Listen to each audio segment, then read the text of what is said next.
Dans cet épisode, j'ai envie de te parler de la notion de service. Qu'est-ce que la notion de service?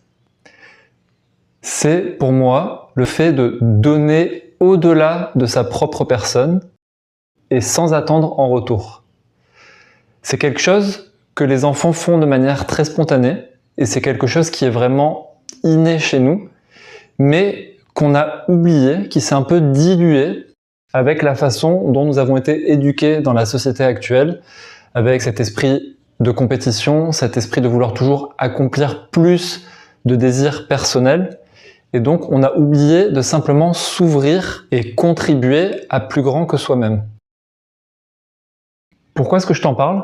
Parce que c'est une manière très simple pour revenir à soi et pour revenir dans le cœur.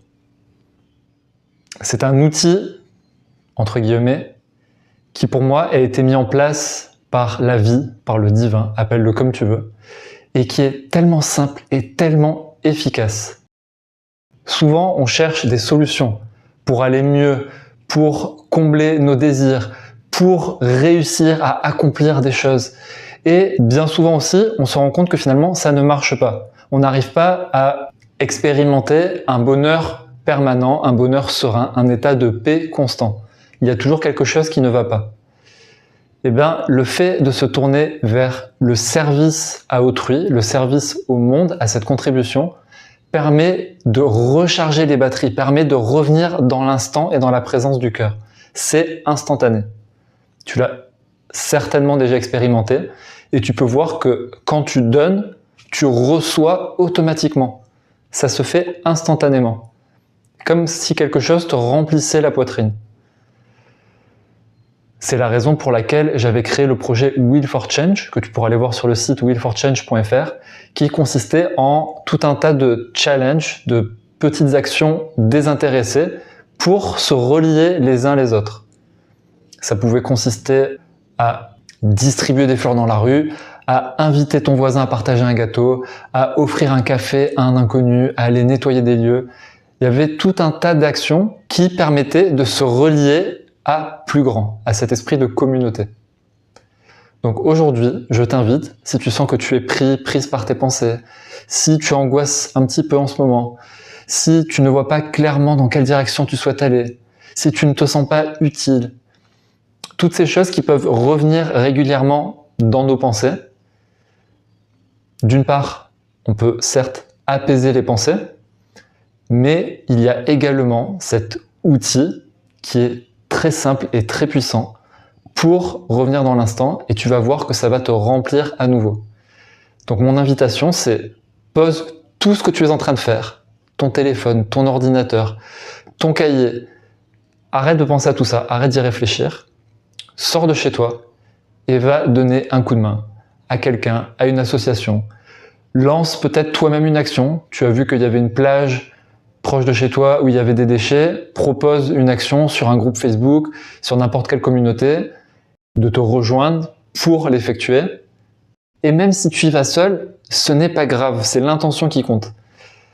Dis-toi qu'à chaque fois que tu contribues de la sorte, que tu sois seul à plusieurs, ça vient impacter la conscience du collectif. Parce que, je le dis souvent, nous sommes tous reliés. Nous sommes comme des antennes et nous émanons un champ qui est mesurable bien au-delà de notre corps physique.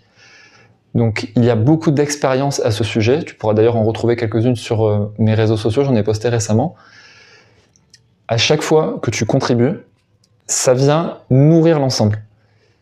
Parce que nous sommes tous séparés les uns des autres et en même temps, nous sommes tous un, nous venons tous de la même conscience.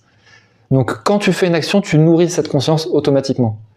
Et comme je te disais, même si tu es seul, dis-toi qu'à une échelle plus grande, que tu ne vois pas avec tes yeux physiques, ça vient influencer la conscience d'autres personnes.